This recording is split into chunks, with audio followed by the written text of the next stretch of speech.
WB cap 2026-এর মাধ্যমে পশ্চিমবঙ্গের বিভিন্ন কলেজে চলছে এখন ভর্তির প্রক্রিয়া। আজ থেকে শুরু হয়েছে থার্ড ফেজ। যে থার্ড ফেজের কথা এর আগে পর্যন্ত শোনা যায়নি, আজ থেকে সেই থার্ড ফেজ শুরু হয়েছে।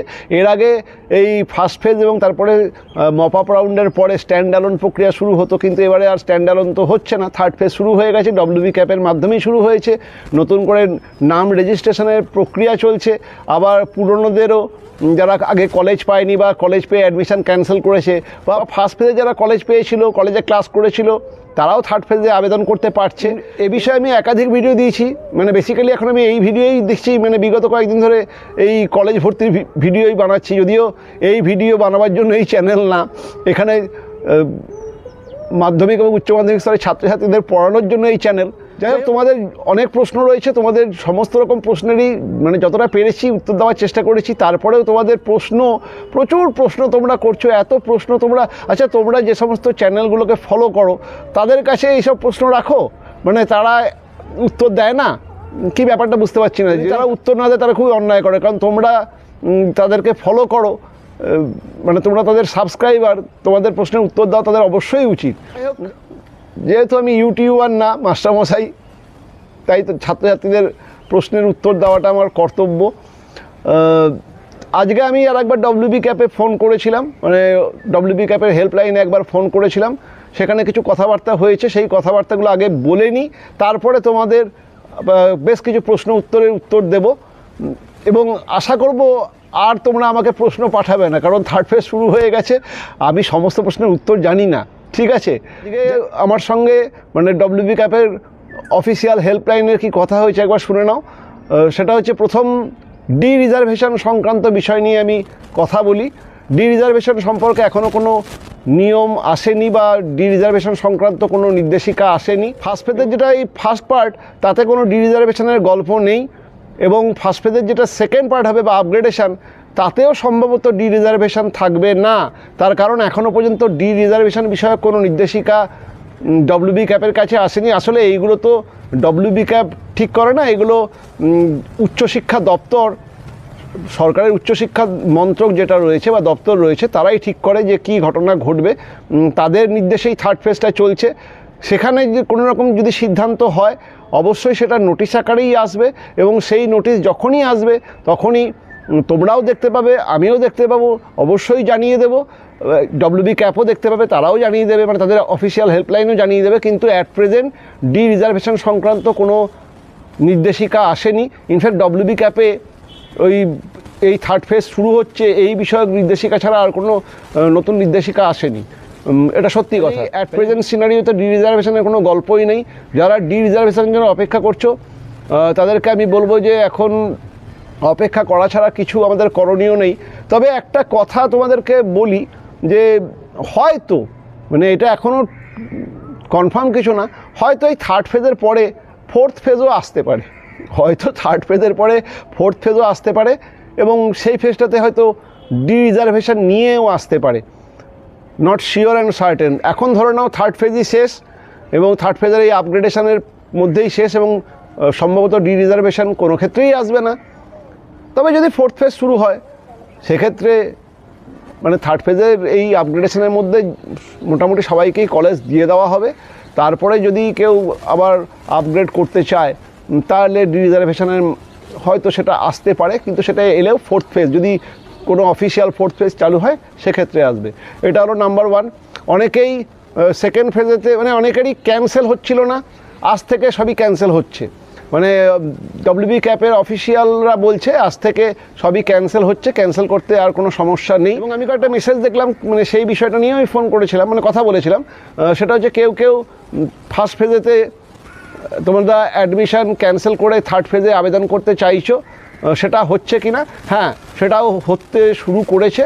মানে ফার্স্ট ফেজের আবেদন তোমরা এখন এই অনলাইনেই অ্যাডমিশানটাকে ক্যান্সেল করে তোমরা থার্ড ফেজে আবেদন করতে পারো। ফার্স্ট ফেজের যে অনলাইন অ্যাডমিশান তোমরা নিয়েছো, মানে কলেজ লেভেল এবং অনলাইন অ্যাডমিশান, তোমাদেরকে ফার্স্ট ফেজে যারা ক্লাস করছো, অলরেডি 1 মাস ক্লাস করে নিচ্ছ, তাদেরকে দুটো অ্যাডমিশানই করতে হয়েছে।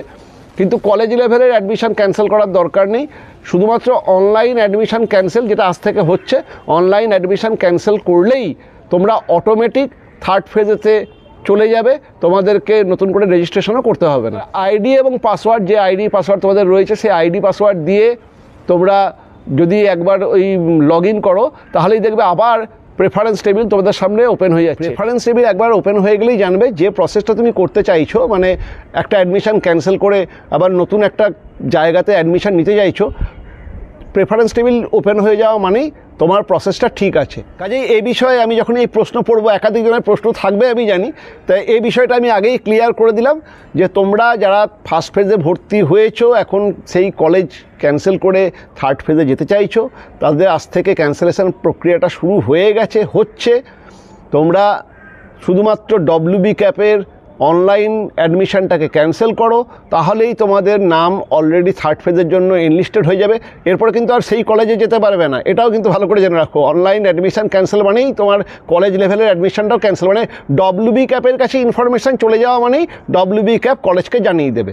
কাজেই ডব্লিউবি ক্যাপে তুমি যদি ক্যান্সেল করো অ্যাডমিশনটা, থার্ড ফেজের জন্য এলিজিবল হয়ে যাবে।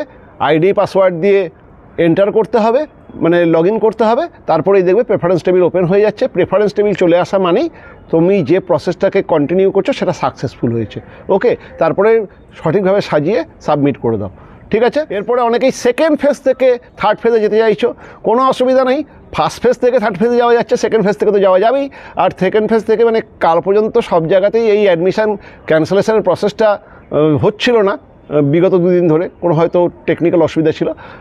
তোমরা সেকেন্ড ফেজেতেও শুধুমাত্র ডব্লিউবি ক্যাপেতেই, মানে কলেজ লেভেলে ভেরিফিকেশান করলেও অসুবিধা নেই, শুধুমাত্র ডব্লিউবি ক্যাপে ক্যান্সেল করলেই তোমরা থার্ড ফেজের জন্য এলিজিবল। মানে এখন আর কলেজ লেভেলে, এবারে কলেজ লেভেলে গিয়ে ক্যান্সেল না করলেও, কলেজ লেভেলে গিয়ে তোমাদের আর ক্যান্সেল করার দরকার নেই। ডব্লিউবি ক্যাপে ক্যান্সেল করলেই তোমরা অটোমেটিক থার্ড ফেজের জন্য এলিজিবল হয়ে যাবে।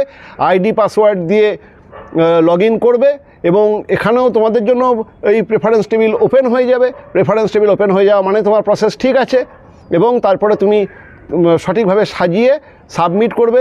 সাবমিট করার সঙ্গে সঙ্গে প্রিন্ট আউট নিয়ে নেবে। যখনই সাবমিট হবে তখনই তোমরা প্রিন্ট আউট করতে পারবে, সেটাই তোমার ডকুমেন্টস, প্রিন্ট আউটটা নিয়ে নেবে। ক্লিয়ার? তাকে জিজ্ঞেস করছি যে আমি বুঝবো কী করে? ওই যে সাবমিট হয়ে গেল, প্রিন্ট আউট পেয়ে গেলে সেটাই বুঝবে, ঠিক আছে, ওতে কোনো অসুবিধা হবে না।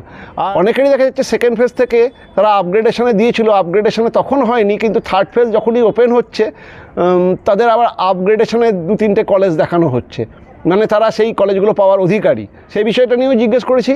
যারা আপগ্রেডেশন, মানে যারা সেকেন্ড ফেজেতে আপগ্রেড করার পরে কলেজ পেয়ে আবার আপগ্রেডের অপশান এসেছিলো এবং আপগ্রেড করার সুযোগ চেয়েছিলে, তাদেরকে এই থার্ড ফেজেতে আপগ্রেড যদি হয়ে যায়, যদি কেউ সেকেন্ড ফেজ থেকে ছেড়ে যে সমস্ত জায়গাতে আগে আপগ্রেড হয়নি সেই জায়গাতে নিশ্চয়ই কেউ পড়তো, তারা সেটাকে ছেড়ে দিয়েছে, সিটটা ফাঁকা হয়ে গেছে, এটা অটোমেটিক আপগ্রেড হয়েই থার্ড ফেজে চলে এসছে। তাদেরকে কী করতে হবে? তাদেরকে আর কিচ্ছু করতে হবে না, তাদেরকে আপগ্রেড করে নিতে হবে।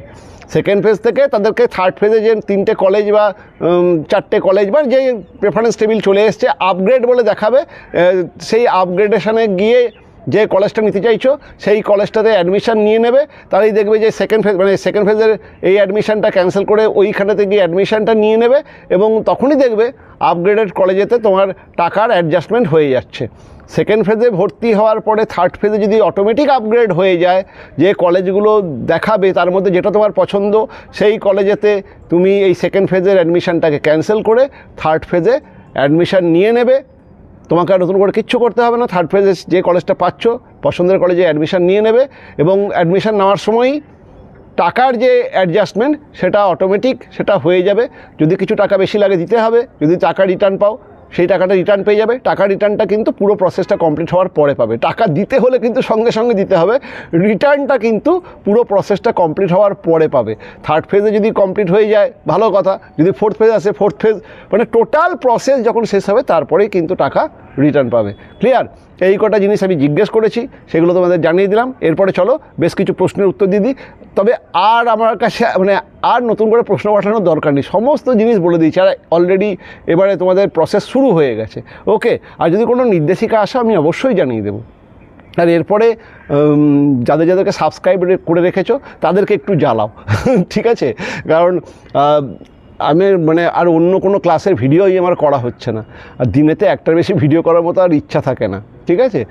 সেই জন্য এবারে আমাকে এই ক্লাস 12-এর পরীক্ষা আছে, 11-এর পরীক্ষা আছে, মাধ্যমিক আছে, সেই সমস্ত ভিডিও বানাতে হবে, কাজে আমাকে আর জ্বালাবে না।